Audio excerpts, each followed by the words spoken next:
नमस्कार मित्रों, आज हम अपने YouTube चैनल के माध्यम से आज के इस वीडियो में क्लास 9th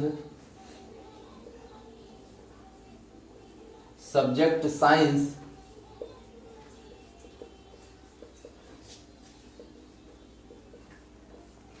के पहले अध्याय का अध्ययन करेंगे। इसे हम सीखने का प्रयास करेंगे। आशा करता हूं कि वीडियो आप लोगों को पसंद ज़रूर आएगी। बस एक रिक्वेस्ट आप लोगों से कि वीडियो को अंत तक ज़रूर देखिएगा, ताकि जो भी हमारे द्वारा प्रयास किया गया है वो आपको बेहतर समझ में आए। तो पहले पाठ की बात करते हैं। तो पहला पाठ है हमारे आसपास के पदार्थ।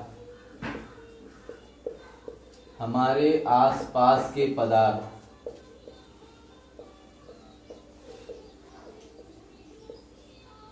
तो इसमें सबसे पहला टॉपिक आता है पदार्थ का। पदार्थ जिसे हम सबस्टेंस कहते हैं। सबस्टेंस यानी कि पदार्थ। संसार में वस्तुएं किसी न किसी सामग्री से बनी होती हैं।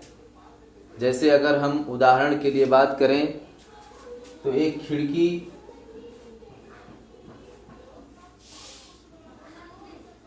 खिड़की लोहे से भी बन सकती है और लकड़ी से भी बन सकती है।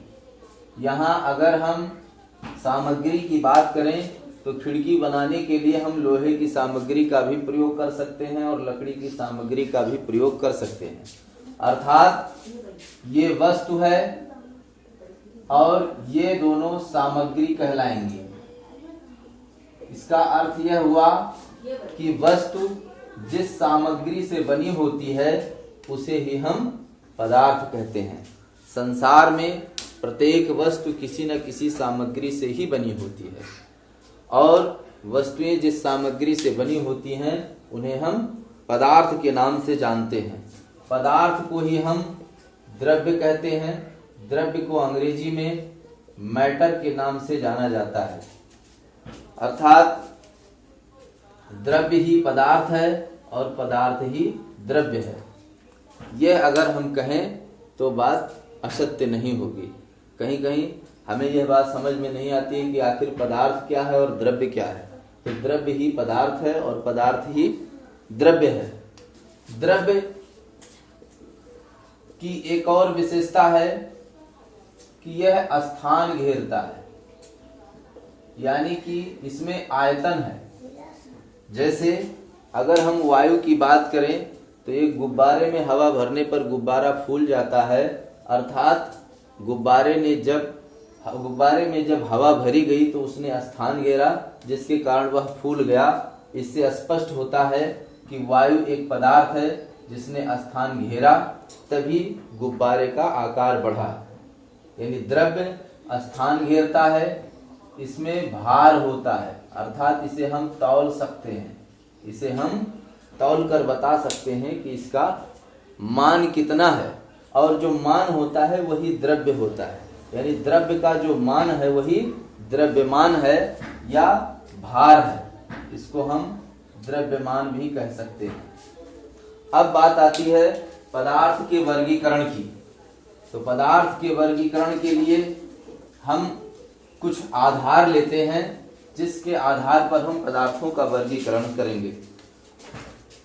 पदार्थों का वर्गीकरण, क्योंकि वर्गीकरण आवश्यक होता है अध्ययन की सरलता के लिए। किसी भी विषय वस्तु के अध्ययन के लिए हमें उसका वर्गीकरण करना बहुत ही आवश्यक होता है। बिना वर्गीकरण के विस्तृत चीजों का अध्ययन करना संभव नहीं है। तो इसमें हम दो आधार लेते हैं। एक है भौतिक अवस्था के आधार पर, अर्थात पदार्थ के वर्गीकरण का जो पहला आधार है वो पदार्थ की भौतिक अवस्था है, और दूसरा है उसका रासायनिक संघटन। रासायनिक संघटन अंग्रेजी यहाँ वर्गीकरण का होता है क्लासिफिकेशन। क्लासिफिकेशन क्लासिफिकेशन का अर्थ होता है वर्गीकरण।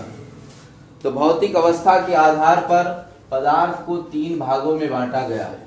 नंबर 1 ठोस यानी सॉलिड है, और दूसरा है द्रव यानी लिक्विड, और तीसरा है गैस।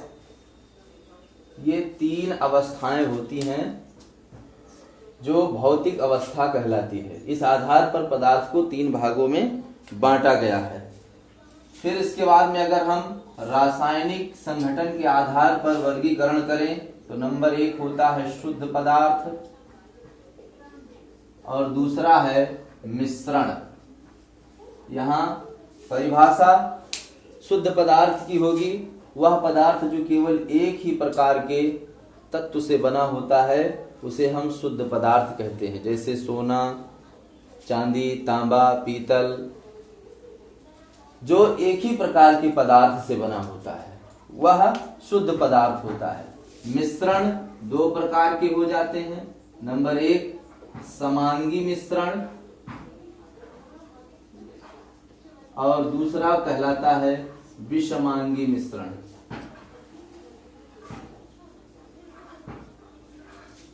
समांगी मिश्रण और विषमांगी मिश्रण ये रासायनिक संगठन के आधार पर पदार्थों का वर्गीकरण है। शुद्ध पदार्थ को भी हम तत्व और यौगिक में विभाजित कर सकते हैं। तत्व और यौगिक इन 2 भागों में हम विभाजित कर सकते हैं। तो ये पदार्थों के वर्गीकरण का एक पूरा डायग्राम बना हुआ है। यदि आप नोट करना चाहें तो इसको नोट कर सकते हैं। एक बार फिर से समझते हैं पदार्थों का वर्गीकरण। पदार्थों के वर्गीकरण का 2 आधार लिया गया है, एक भौतिक अवस्था के आधार पर, दूसरा रासायनिक संगठन के आधार पर। भौतिक अवस्था के आधार पर हम 3 प्रकार से पदार्थों को वर्गीकृत करते हैं। नंबर 1 ठोस, नंबर 2 द्रव, और नंबर 3 है गैस। रासायनिक संगठन के आधार पर हम 2 प्रकार से पदार्थों को वर्गीकृत करेंगे। पहले शुद्ध पदार्थ और मिश्रण। मिश्रण के 2 भाग हो जाते हैं, समांगी मिश्रण और विषमांगी मिश्रण। तथा शुद्ध पदार्थ के 2 भाग होते हैं, तत्व और यौगिक। अब एक एक को समझते हैं। ठोस पदार्थ वह होता है जिसका आकार और आयतन दोनों निश्चित होता है। ठोस के कण बहुत पास पास होते हैं और उनके बीच आकर्षण बल बहुत ही अधिक होता है, जिसके कारण वह ठोस कहलाता है। इन्हीं विशेषताओं के कारण द्रव में पदार्थ के कण थोड़ा दूर दूर होते हैं। जैसे ये है, ये पदार्थ की क्रिस्टलीय संरचना है द्रव अवस्था में। ठोस अवस्था में बिल्कुल पास पास होते हैं पदार्थ के कण, और एक पैकेट बन जाता है पूरा, जिसके कारण इसका आकार और आयतन दोनों निश्चित होता है।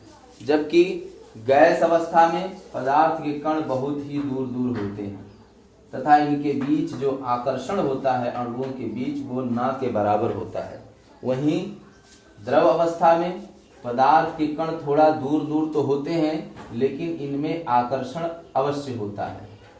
पदार्थों के बीच में आकर्षण होता है, लेकिन ठोस की अपेक्षा कम होता है।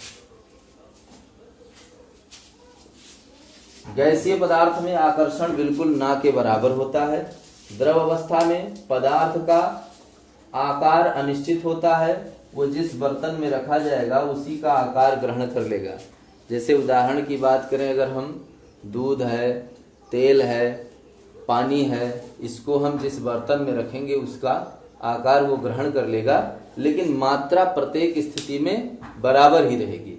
अगर 1 लीटर दूध है तो उसे आप चाहे बाल्टी में रखें तब भी 1 ही लीटर रहेगा, किसी डिब्बे में रखेंगे तब भी 1 ही लीटर रहेगा। मतलब उसका मात्रा, उसकी जो मात्रा है वो बदलेगी नहीं। जबकि गैसीय जब अवस्था में पदार्थ होता है तो उसका ना तो आकार निश्चित होता है और ना ही आयतन।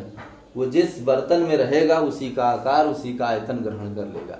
जैसे अगर हम एलपीजी गैस की बात करें जो सिलेंडरों में भर के आती है, हमारे घरों में यूज होती है अक्सर, तो वो जो एलपीजी गैस उसमें भरी जाती है वो पहले लिक्विफाइड होता है, यानी उसे द्रवित किया जाता है, भरा जाता है, फिर धीरे धीरे वो गैस में अपने आप स्वतः कन्वर्ट हो जाती है, तो वो पूरे सिलेंडर का आकार ले लेती है और उसी का आयतन ग्रहण करती है। तो इस प्रकार से गैसीय अवस्था में पदार्थ का आकार और आयतन दोनों ही अनिश्चित होता है। गैसीय गुण के कारण ही अगरबत्ती की सुगंध कमरे में बड़ी तेजी से फैल जाती है, इत्र बहुत तेजी से फैल जाता है, और ये खास करके होता है कि पदार्थ के जो अणु होते हैं वो सदैव गतिशील होते हैं, उनकी गतिशीलता के कारण वो तेजी से फैलता है। अब यहाँ अगर हम शुद्ध पदार्थ की बात करें तो केवल एक ही प्रकार के जो पदार्थ से बना होता है वो शुद्ध पदार्थ है, जैसे सोना, चांदी, तांबा आपको बताया गया। मिश्रण, जब दो या दो से अधिक पदार्थ आपस में किसी भी अनुपात में मिला दिए जाते हैं तो वो मिश्रण होता है। जैसे शरबत एक प्रकार का मिश्रण है, भोजन एक प्रकार का मिश्रण है। अब मिश्रण दो प्रकार के होते हैं, समांगी और विषमांगी। समांगी मिश्रण जो होता है उसमें जो भी अवयव मिले होते हैं वो अलग अलग दिखाई नहीं देते। जैसे अगर हम शरबत की बात करें तो शरबत में चीनी भी है, पानी भी है, और जो भी आपने नींबू मिला दिया तो नींबू भी है, लेकिन तीनों को हम देखकर नहीं बता सकते कि चीनी में पानी है या पानी में चीनी है। ये हम अलग अलग नहीं बता सकते जब तक उसका स्वाद नहीं लेंगे। वायु एक प्रकार का समांगी मिश्रण होता है। वायु विभिन्न प्रकार की गैसों का मिश्रण है, लेकिन हम नहीं बता सकते कि उसमें देख करके कौन कौन सी गैसें हैं। वायु में कार्बन भी है, नाइट्रोजन भी है, ऑक्सीजन भी है, विभिन्न प्रकार की गैसें हैं, धुआं है, धूल का कण है, जलवाष्प है, लेकिन एक समांगी मिश्रण होने के कारण वो अलग अलग दिखाई नहीं देते। अर्थात वह मिश्रण जिसमें उसके अवयव अलग अलग दिखाई ना दें उसे हम समांगी मिश्रण कहते हैं। जबकि अगर विषमांगी मिश्रण की बात की जाए तो इसमें उसके अवयव अलग अलग दिखाई देते हैं। जैसे बालू और कंकड़ का मिश्रण, बालू प्लस कंकड़ का मिश्रण, इसमें हम बालू भी देखते हैं और कंकड़ भी देखते हैं, यानी ऐसा मिश्रण जो अलग अलग दिखाई दे, वह जिसमें उसके अवयव अलग अलग दिखाई दें उसे हम विषमांगी मिश्रण कहते हैं। जो मिश्र धातुएं बनाई जाती हैं वो भी एक प्रकार की समांगी मिश्रण होती हैं। तो ये रही बात पदार्थों के वर्गीकरण की। आशा करते हैं कि वीडियो आपको पसंद जरूर आया होगा। अपने अगले वीडियो में हम इससे आगे चर्चा करेंगे। धन्यवाद।